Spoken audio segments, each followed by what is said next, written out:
Okey, sekarang saya berada di Airport Pekalan Cepa, Kota Baru, Kelantan. Saya akan naik kapal terbang Air Asia ke Kuala Lumpur, kemudian ke Sabah atau Kinabalu.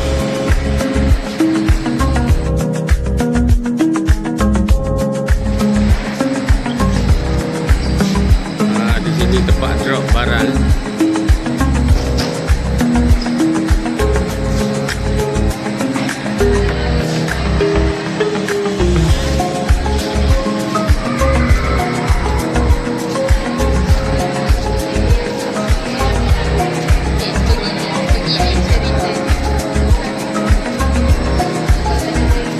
Saya naik kapal terbang Air Asia.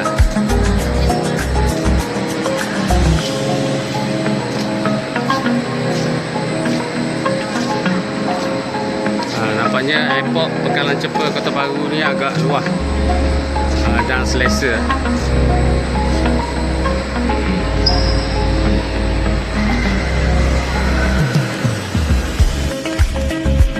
Okey, sekarang saya masih menunggu ketibaan kapal terbang Air Asia.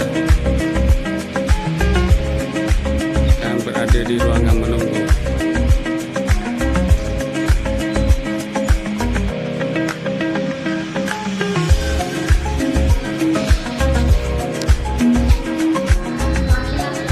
Okey, setakat ini kapal terbang Mas telah tiba dan akan terbang ke Kuala Lumpur. Sedang menunggu Air Asia, belum tiba lagi.